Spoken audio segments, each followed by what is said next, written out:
Welcome to Communication, Connection, Community, the Podcaster's Podcast. This podcast takes a deep dive into modern-day communication strategies in the podcasting space. We chat with interesting people who make the podcasting and speaking spaces exciting and vibrant.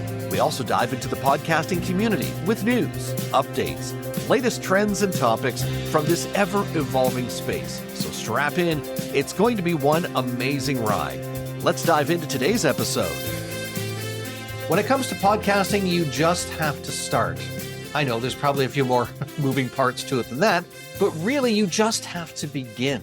If you don't start, you won't have a show. And I know that sounds very superficial to say that, but it's true. But there are many people who don't get into the podcasting space because they're intimidated, they're nervous, they're looking at people who have been successful and say, oh my goodness, I'll never be that good. I remember I said that when I was in Toastmasters. I said, I was looking at speakers and how good they were on the stage. And I remember saying, I will never be that good a speaker. And here it is several years later. And not only am I confident enough to say, without sounding cocky, that I'm a good speaker, but I know I bring value to the podcasting space. I know my guests love being on the show. We have a great guest today who came to the podcasting space a little bit later to the game, but certainly around 2010 was saying the same thing I was saying. Oh, what's a podcast? Now he's not only very successful in his business, in his real estate business, but he is a successful podcaster and a sought-after podcast guest as well. Kevin Amolsch is a successful investor and lender, specializing in creative real estate funding. His company manages multiple mortgage funds and is approaching $1 billion in fundings. He loves podcasting, and again, as a guest and as a host, and we're so glad he is here today. Kevin, welcome to the podcast.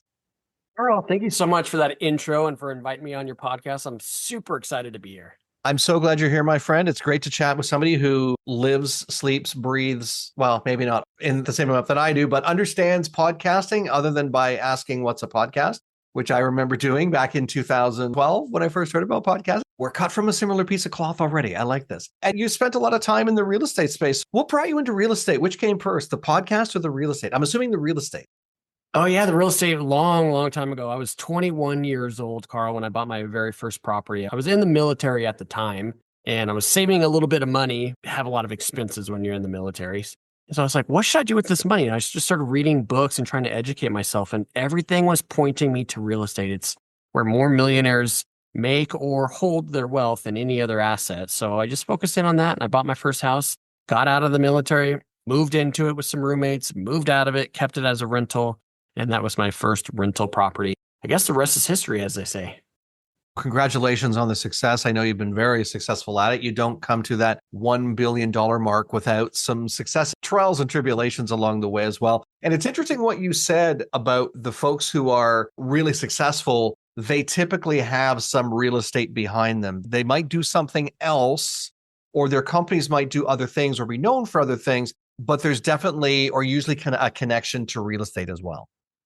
Yeah, and I think it's very smart for anybody that's trying to reach financial freedom to figure out what they're really good at, make your money with that, but then invest that money into something that's going to produce some passive income. For me, it happens to be real estate, but there's, obviously there's other options out there. The key is to get the money out of what you normally do to make the money and put it into something that's going to produce for you later. And there's certainly no better time to be looking at real estate too. There's certainly a need.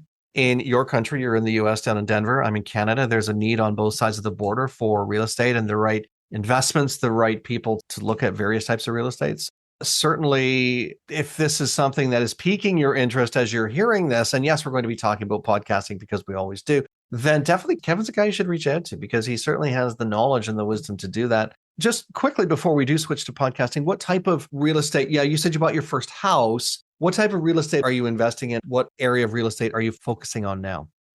Yeah, I'm going to take you back to that first one. So I was buying just one little rental property at a time, and I really did fall in love with it. So I started focusing in on that while I was in college. Look, you're in college, Carl, you know this. You're broke. You don't have any credit or cash. You don't have any of this, right? So I had to figure out how to buy properties with no cash or credit. So I honed in on a very specific strategy. It's a lease option strategy. And that's really what took my career off. And through that process, what I really fell in love with in real estate is the financing, because the financing is the deal. However you choose to finance your project is how you negotiate it, how you write your offers, which sellers you're targeting to go out. We talked earlier about targeting your specific market. has everything to do with the financing. So I got into the financing side, and now we raise private capital and we lend it out to real estate investors that do fix and flips and small developments. So I know that's a long answer to your very simple question. The niche in real estate that I am in is on the finance side, the private capital side. Which is good. Financing equals money. Money makes people smile, especially when they have it. It's a great business. Everybody wins. We help our passive investors make a solid return. We help our real estate investors get their funding for their projects, and we make money in the process. You hear the term win-win. Well, I'm in a win-win-win situation. And of all the things you could do to get the word out about business, what led you to podcasting and when did that start? So I learned early on, way before podcasting was even a thing. We just joked about, I didn't know what podcasting was. Yeah, I was there with you for sure. I'm definitely late to the game. Back before that, I knew that to market a company, the best way to do that is to provide content. And the reason I think that's true is because you build credibility that way, and people do business with people they know, like, and trust. So I started doing anything I could to get in front of a room. And so this podcast is what helps me get in front of a bigger audience, right? At the beginning, I'm just getting on a little stage with 20 people in the audience, teaching them how to do fix and flips. So it went way, way back, like 15 years ago. I started teaching classes to real estate investors just so that I could be the one known as the expert. And so they would want to do business with me. Content is huge. I think that's one of the reasons why between radio jobs, I spent time in the speaking world, because for the same reason, you have to put yourself out there. You need to put your expertise out there. And anytime you can share that content, and podcasting was around in 2010, but not to the extent that it is today. There were a lot of barriers of entry still back then, and nobody really knew what podcasting was. But hey, live stages were fair game, and they still are. I mean, there's still live stages out there. But putting that content out there and positioning yourself as the expert, but also I believe in podcasting especially, it's that, and I talk to podcasters all the time, and I just want to get your check on this as well, get the pulse here. It's about helping people make either a decision or help them enrich their lives or enrich their businesses just with the information that you're sharing. All of that's true. Absolutely. Giving them inspiration and motivation, someone to look up to. You know, the guests that we bring on are experts in their field, so people that they could lean on if they need a little bit of support and a little bit of help. But yeah, definitely paving the path. Somebody's already done what you want to do, right? So we're just trying to show the way, I guess. And podcast is just one way we do it. There's YouTube, there's written content. We still teach classes. I mean, podcasting is fantastic. I love it. And it's just one way that you can get in front of people. Content is king. Let's put it that way. And the fact you've really latched onto that and figured it out very early on makes it easier too. I know there are people who are maybe not new to business, but they're new to this whole content creation thing. Where do I begin? I don't know it's forest for the trees when it comes to content. They have it, but they just don't know where to begin with it. So the fact that you've established it, you have a system, you're leveraging many different platforms to do that. That's what I like. When did you start your podcast? Was the magical year for you? We've been doing it for about little over 2 years now. And I know you were going to talk about some of the stories on how it's gone. About a little over 2 years. And you were extremely successful right from day one. 1 million listeners. That your best episodes were your first 5, right? We were just going to say that. I was just going to say, you guys, if your listener is just thinking about starting a podcast, look, you should expect your first 5 more to suck. That's normal. It's going to. But that's how you get better. No matter what, it's going to be terrible at the beginning. And then as you hone in and get better and better and better, then it starts becoming better. That sounds weird, but it's true. Might as well suck now instead of next year, right? So just get started. I think that's the message right there, is not the part it's going to suck, and I know that's... You don't want to say it, but you know I'm right. We laugh because we've both been there. And again, I spent 25 years in radio broadcasting, and I look at those first 10 episodes and I think, man, oh man, have I ever come a long way since then? I had experience. I had on-air experience. I knew how to talk. I knew how to communicate. I was a professional speaker. I spoke on stages. Do you think I could figure out this podcasting thing?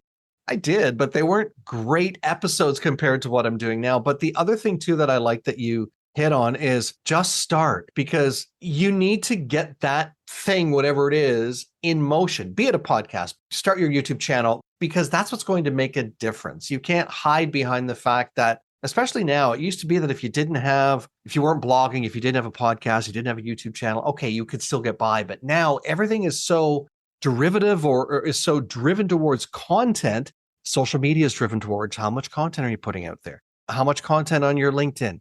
When you're sending stuff out to your email list, just about, hi, here's another email, please read it all the way through. It's about content to engage the listener, the audience, whoever it is. And if you're not doing that, you're missing the mark. You got to be committed to adding value. What point did things shift for you? Those first bunch of episodes, feeling a little bit rough. At what point did you start to see some success from the show? Episode 20, was it after the first year? When did you start to see things start to open up? When I was very first starting the podcasting, I had a pretty decent network already because of the years and years in business. But even then, I only invited my close inner sphere to be guests. So I would do like a solo podcast, right? And so maybe 10 minutes of just something. And then I'd invite a close friend and then another close friend. And I'm very consistent. It's been once a week since day one. But I was scared. I was a little nervous about having guests that I didn't know on the show. It took me probably, you said 20. I didn't think about that until you just brought that up. But it was probably about that before I accepted the first person that wanted to be on the show that I did not know. And that was uncomfortable. I got to tell you, that was a little strange interviewing somebody that is a stranger for the first time. I remember the first person I interviewed who was not somebody I knew, because a lot of those early guests, like you say, they're people who've been vetted, who they are. My first guests were people who were sponsoring an event that I was hosting. And I, as a value add or as a thank you to them, because they were sponsoring my event, I said, come and be a guest on my show. So it made sense. But I knew them.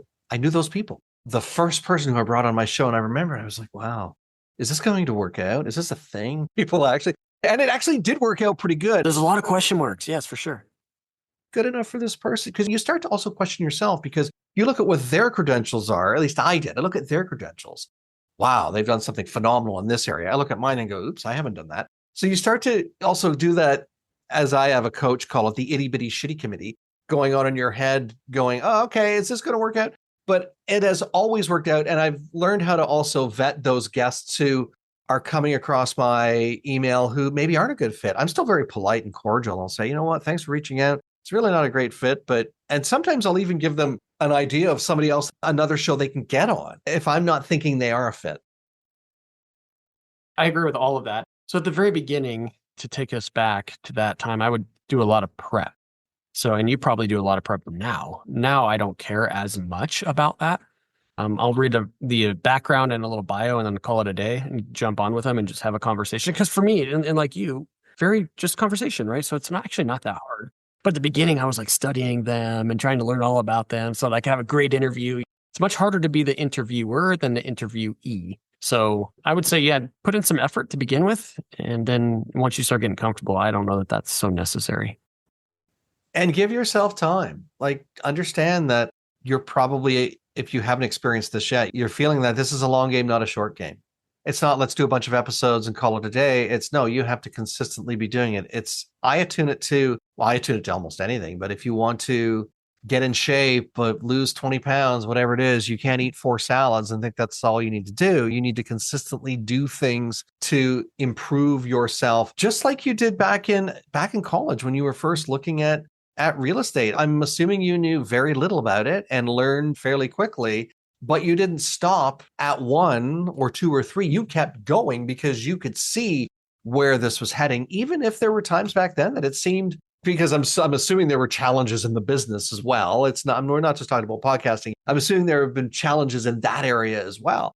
So it's about consistency. It's about sticking with it and not giving up, because it's when you give up and you say, well, that didn't work. It takes time for sure. I mean, we're just now starting to get some traction where, like, look, it's a marketing tool, right? Let's not kid ourselves. That's what podcasting is. And so we're just now starting to get some leads from it. For the first, until now, so the first several years, it was more of a way to get on other people's podcasts and get in front of their audience. And then I would get leads from their audience. But now I'm starting to get leads, just more organic leads from our own podcast. We're over 2 years into it and just now starting to see some results. So to your point, Carly, it takes consistency and time. You have to be committed. 2-year overnight success. What you're saying. And it's so worth it. I'm not trying to discourage anybody because that maybe it sounded that way.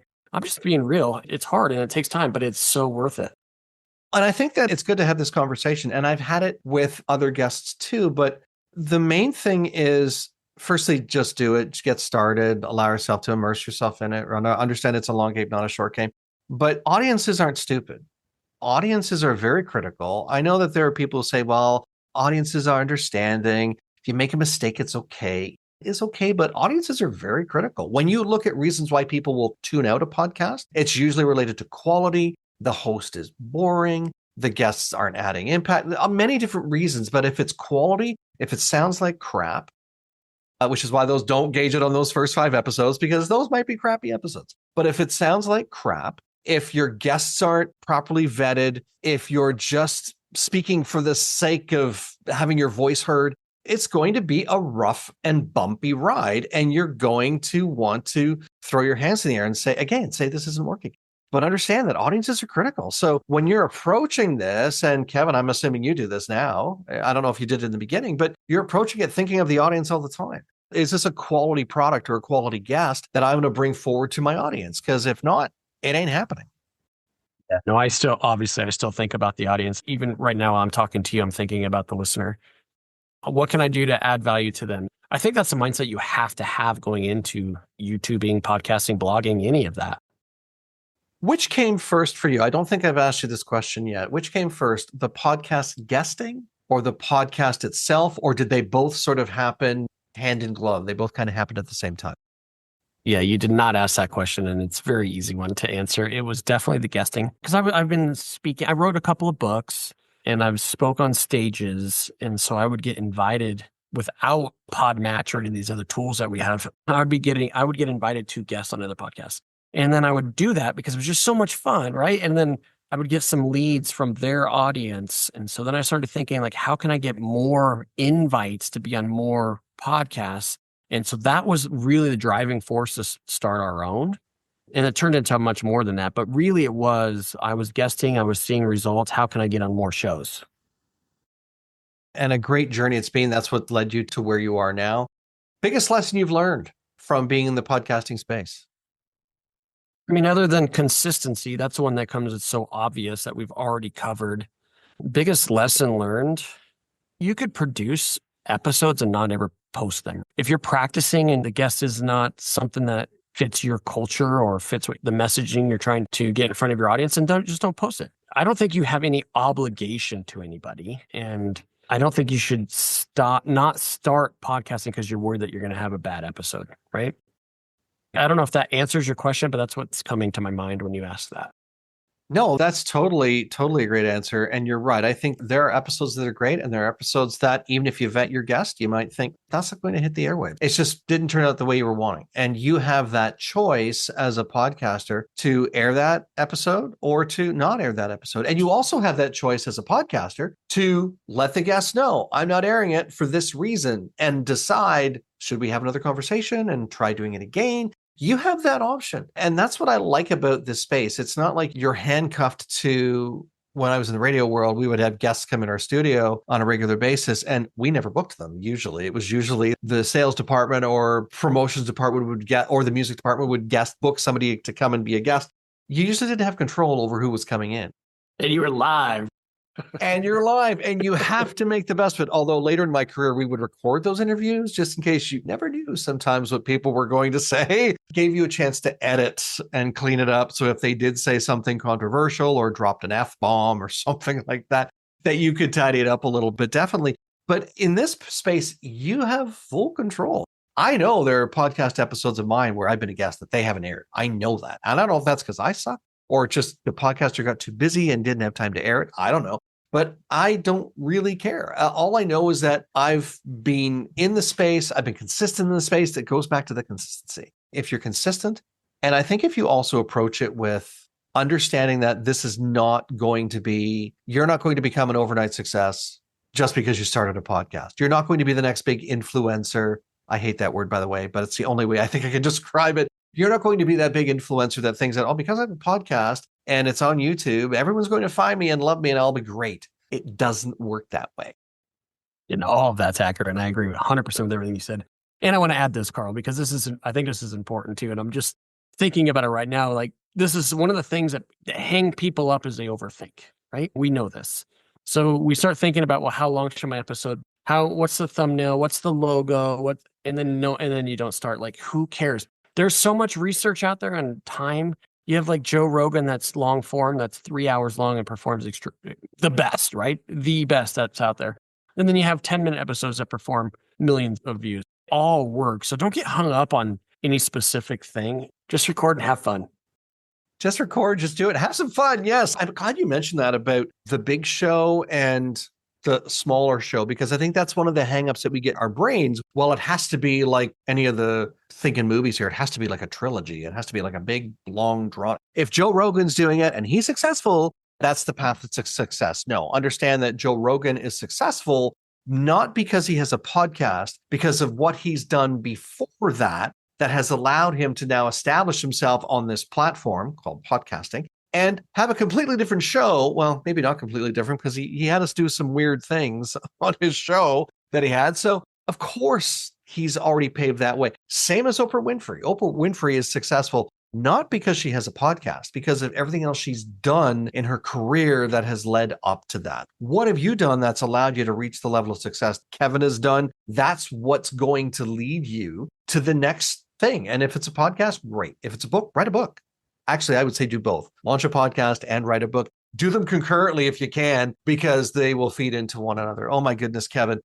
I'm going to ask you to gaze into your crystal ball. And I know you're a podcaster, not necessarily a strategist, but you've been in podcasting enough. You've been a guest. You've been a host. You've seen what's out there.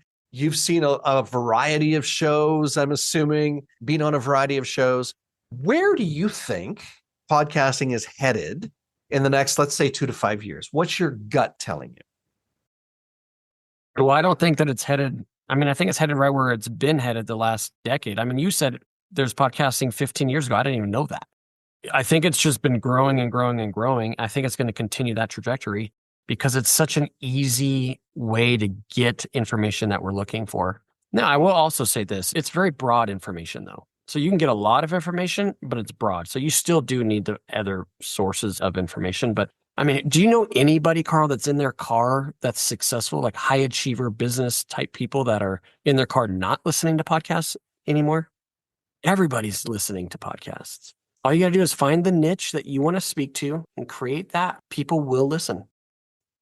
And it's very evident that people are listening in their cars, because even auto manufacturers now, they have, maybe not YouTube, but you have Apple Play, Apple Podcasts. Tuned In is now in your car. We have a Tesla, and in our car is Tune In. And it's funny because we'll be driving and I'll be in the passenger seat and I'll be, listen to my podcast. You never do, because your spouse is the person who is the least likely to listen to your show, by the way, just letting you know. But you know what? The messaging is that people are going to listen if you have that there. And if you don't have that there, obviously they can't listen. If they can't engage you, then how do they know you're the expert? I think that one of the things that I've been using for the last couple of years is there are a lot of people out there who do great things and impact so many people, and they can impact more. But the reason they can't, or they're not doing it, is because they are the invisible expert. People don't know who they are. And people can change that trajectory for themselves just by changing podcasting is a marketing tool, yes, but they can change it by putting themselves out there. And a podcast is a great way to do that. We talked about Joe Rogan and Oprah, and these are big names. And so you hear a name like that and you think, well, I'm going to be on the same platform as Joe Rogan. And that's intimidating. So I could see someone that's trying to get started thinking, how am I going to take a listener from Joe Rogan and have them listen to me? But I think that's such an inappropriate way to think of podcasting.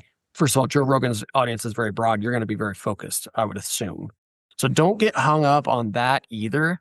I know it's the imposter syndrome. They call that in the entrepreneurial world. But I would say don't get caught up on the competition out there, because so many people start podcasts and never are consistent. So they fall apart very, very quickly.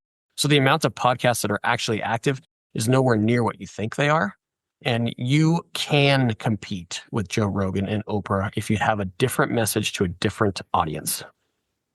That's a very good way to frame it. And exactly, it's not you're in a race. Is it the same foot race? In a way, But just because you're both running the Boston Marathon, you're running it for different reasons. You're running it for a different purpose. And who cares where you land? As long as you are, like you say, you are focused on what is that you want to talk about. You're targeting your content differently. And I love how you frame that about the competition. There are 5 basic, I call them the 5 myths why people don't start podcasts. And the competition myth is one of them. People are there that they're intimidated by the fact that there's too many out there. It's saturated. It is not saturated. I quite often will say, okay, if you think that's saturated, how many websites are out? But your business probably has a website.